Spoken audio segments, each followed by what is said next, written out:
Counsellor नहीं हो सकते थे। और आप चले हैं शाहिद खकान अब्बासी जो एक्स प्राइम मिनिस्टर हैं, उनको आप दर्श देने चले हैं, उनसे माफिया मंगवा रहे हैं। माफ़ी मंगवानी है तो मंगवाएं इमरान खान से, जिसने इस मुल्क में 50 लाख घर और 1 करोड़ नौकरी का झूठ बोला। माफ़ी मंगवानी है इमरान खान से मंगवाएं, जिसने IMF पर ना जाने के वादे किए और फांसी लेने की बात की, उससे मंगवाएं। माफ़ी मंगवानी है तो इमरान खान से मंगवाएं, जिसने 90 दिन में इस मुल्क के मसाइल हल करने का वादा किया था।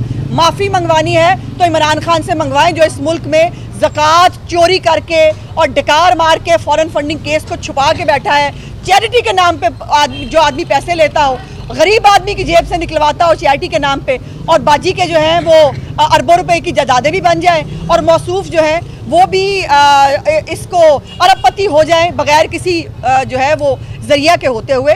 सो माफ़ी मंगवानी है तो इनसे मंगवाएं। और ये जो आप जो चंद लोग बैठकर अपनी जो लीडरी चमकाने के चक्कर में हमें दर्श देने आ जाते हैं, शाहिद खकान अब्बासी साहब ने स्पर ऑफ द मोमेंट में एक जज्बाती, इस वक्त आप मुल्क के अंदर जज्बात देख सकते हैं, नामूसे रिसालत सल्लल्लाहु अलैहि वसल्लम के ऊपर लोग कटने मरने को तैयार हैं।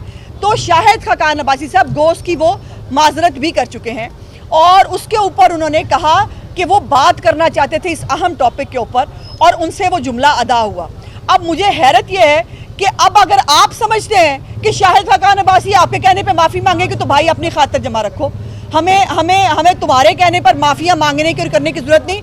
आपका टाइम आ गया है पाकिस्तानी कौम से माफ़ी मांगने का, जिसको महंगाई के नीचे आपने दफन कर दिया है। आपका माफ़ी मांगने का टाइम है उस पाकिस्तानी अवाम से जिसका आटा चीनी चोरी करके खा गए हैं आप।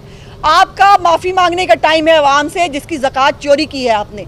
आपका माफ़ी मांगने का टाइम है जिसमें आपने आज पाकिस्तान को कर्ज़ों के नीचे दबा दिया है, और आपकी जो कारकर्दगी है वो सिफर है। सो इसलिए मेरा एक साफ सा पैगाम है कि ये हीरो बनना, ये टार्जन बनना, ये जो है ये आप छोड़ दें। स्पीकर साहब जो है वो ना आने दें शाहिद खकान अब्बासी को पार्लियामेंट में। भाई मैं देखूंगी जिस दिन शाहिद खकान अब्बासी जो है वो पार्लियामेंट में नहीं आएगा तो तुम्हारी पार्लियामेंट चलेगी।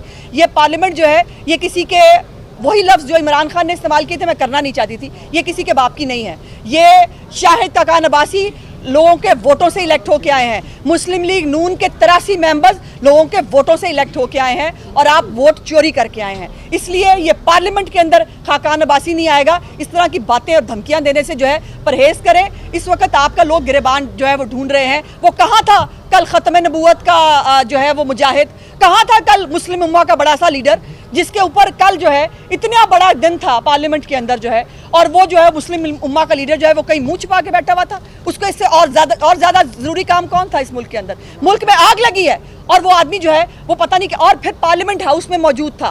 पार्लियामेंट्री पार्टी की अपनी मीटिंग अटेंड की है उसी पार्लियामेंट हाउस में, लेकिन ख़त्म नबूवत के हवाले से जो करारदाद इन्होंने फिर प्राइवेट मेंबर से प्राइवेट जो है वो कराई। मैं तो पूछना चाहती हूँ, क्या अमजद अली खान साहब जिन्होंने ये प्राइवेट मेंबर रेजोल्यूशन पेश की, क्या उनका जो सफ़ीर हैं हमारे फ्रांसीसी सफ़ीर, उनके साथ कोई ज़ाती ख़ानदानी लेन देन था जिसके ऊपर उन्होंने करारदाद लाई?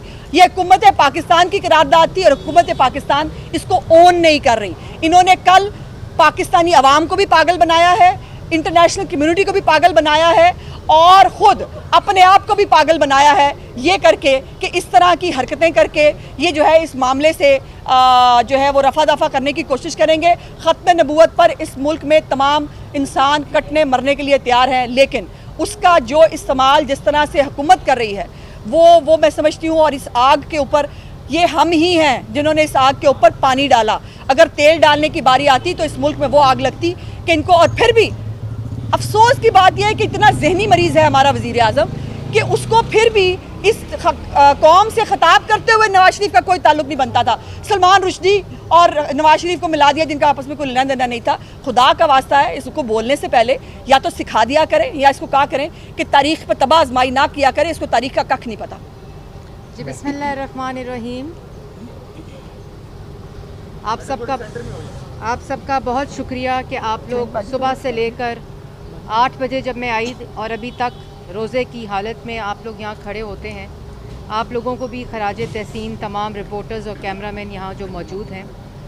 और फिर एक और बात पे भी खराज तहसीन कि सुबह दोपहर शाम इतना झूठ जो मुल्क के मुसल्लत करदा वज़ीर आज़म से लेकर नीचे उनकी कराए के तर्जुमानों तक सिर्फ झूठ बोला जाता है जिसको आप लोग सुनते हैं।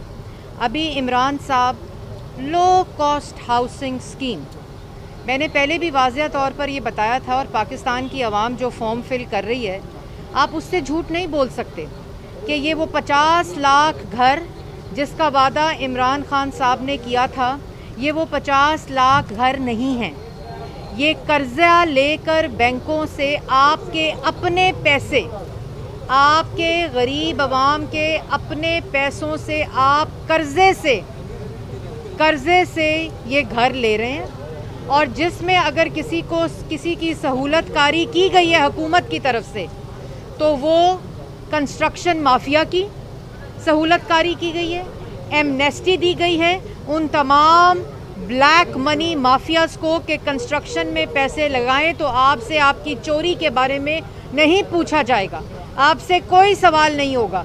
लेकिन उसी कंस्ट्रक्शन के ज़रिए आपने बैंकों से कर्जा लेकर, पैसे लेकर आपने ये घर लेने हैं। तो ये इमरान साहब के उन 50 लाख घरों की गिनती ख़त्म नहीं होगी जो अभी तक एक घर पाकिस्तान की आवाम को नहीं मिला। वहाँ तकरीर फरमा रहे थे, रोज़ पाकिस्तान की आवाम एक ऐसे बयान के इंतज़ार में होती है जिससे इमरान साहब की ज़हनी कैफियत की अक्कासी होती है। और आज भी एक बयान दिया कि ताकतवर को एहतसाब के और कानून के नीचे आना चाहिए। इमरान साहब जब ताकतवर की सहूलतकारी मुल्क का मुसल्लत वज़ीर आज़म करेगा, उनके दाएं बाएं बैठा वो माफिया और कार्टल्स करेंगे, तो मुल्क के अंदर ताकतवर आपके मुताबिक कानून के नीचे नहीं आएगा।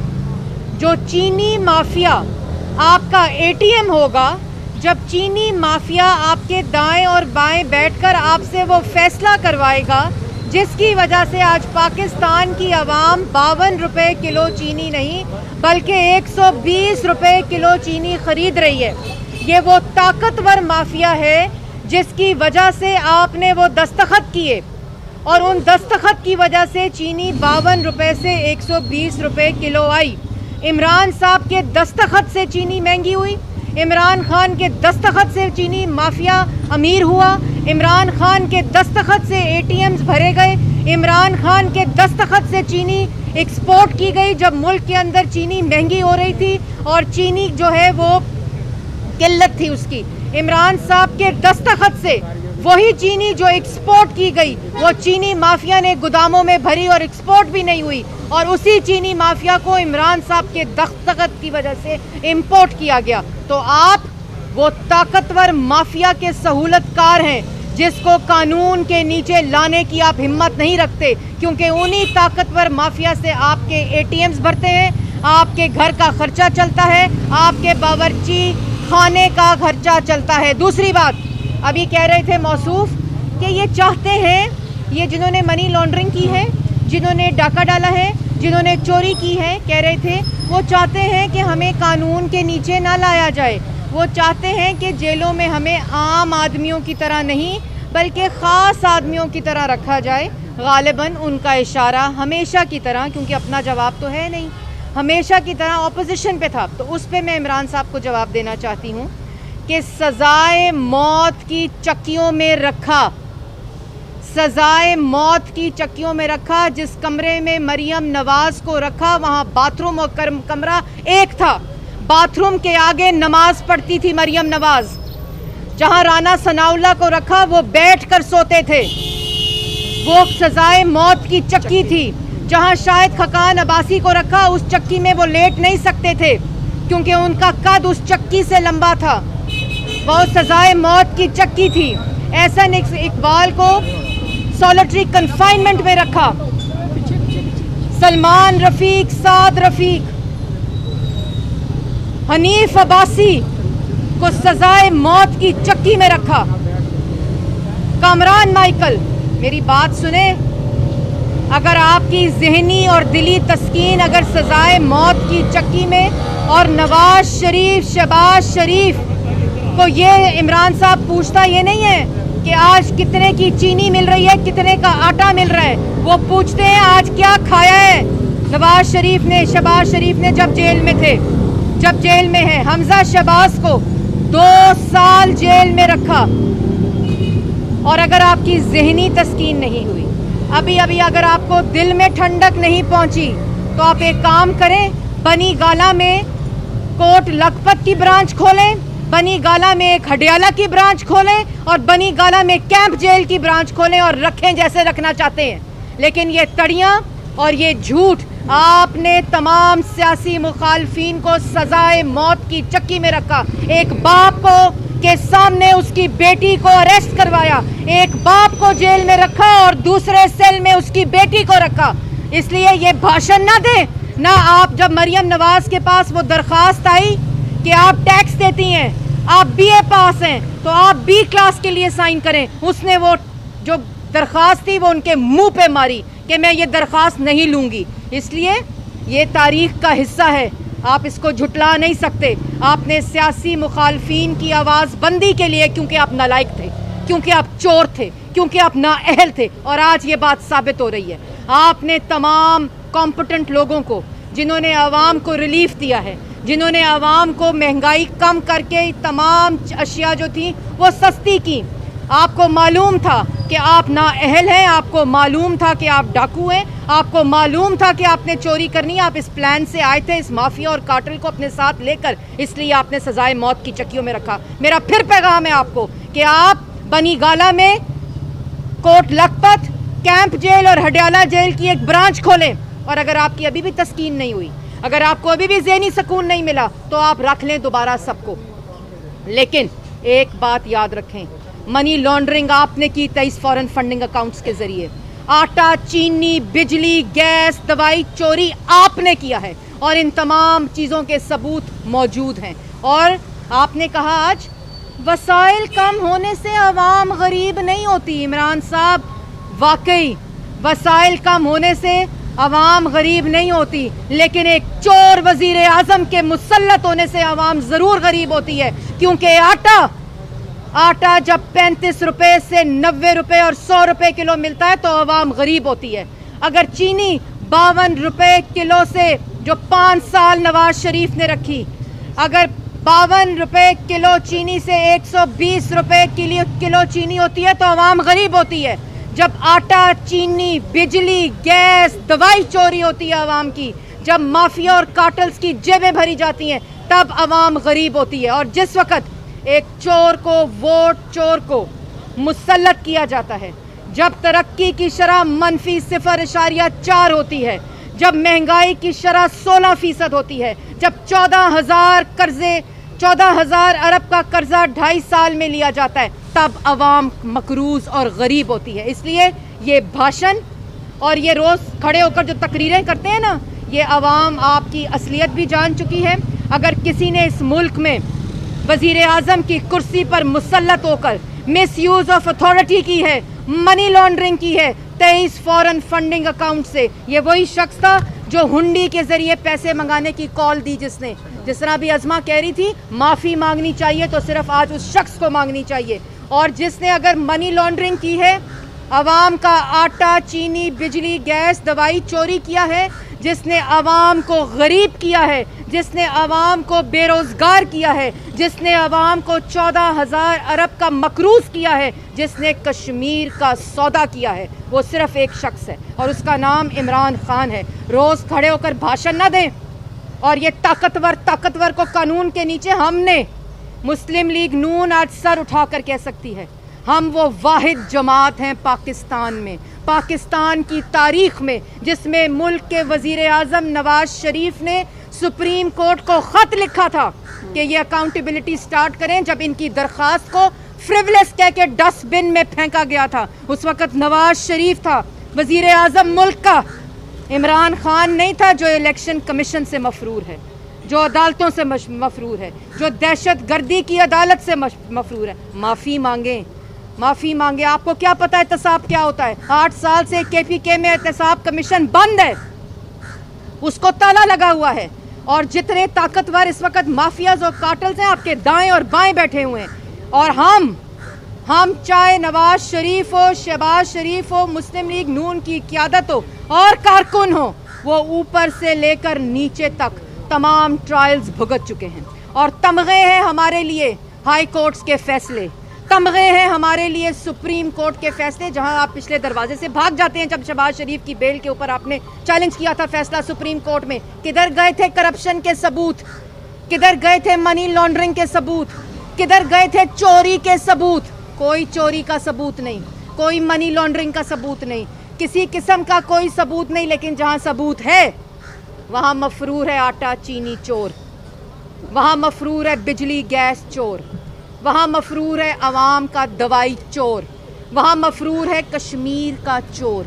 इसलिए ये बातें अपने पास रखें। हम वो तमाम ट्रायल भुगत चुके हैं, सजाए मौत की चक्कियां भुगत चुके हैं, अब बारी आपकी है। इसलिए बात अब जहांगीर तरीन से शुरू होगी, बात अब इमरान खान से शुरू होगी, बात अब खुसरो बख्तियार से शुरू होगी।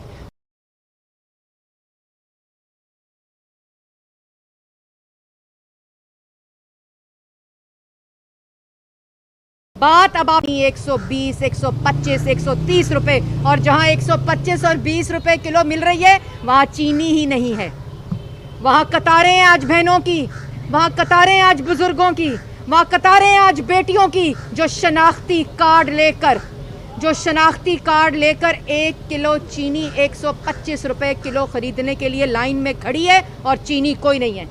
इसलिए आपको आपके दस्तखों का जवाब देना पड़ेगा। जो फैसले हैं आपके, जब नवाज शरीफ फैसले करता था चीनी 52 रुपए थी, जब नवाज शरीफ फैसले करता था आटा 35 रुपए था, जब नवाज शरीफ फैसले करता था मुल्क की तरक्की की शरह 5.8% थी, जब नवाज शरीफ फैसले करता था तो नौजवान के लिए सीपैक आता था, जब नवाज शरीफ फैसले करता था तो कश्मीर का तहफ़्फ़ुज़ होता था, जब नवाज शरीफ फैसले करता था तो मुल्क एटमी कुव्वत बनता था, जब नवाज शरीफ फैसले करता था तो गैस सस्ती थी, बिजली सस्ती थी, दवाई मुफ्त थी।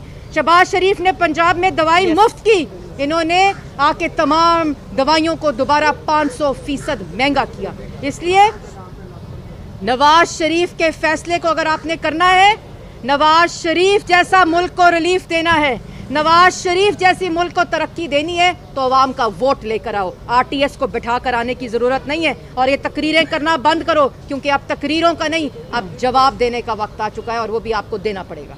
Thank you ji, thank you. Hello, तुम्हारी गाड़ी इधर है? मेरी इधर है। ओके।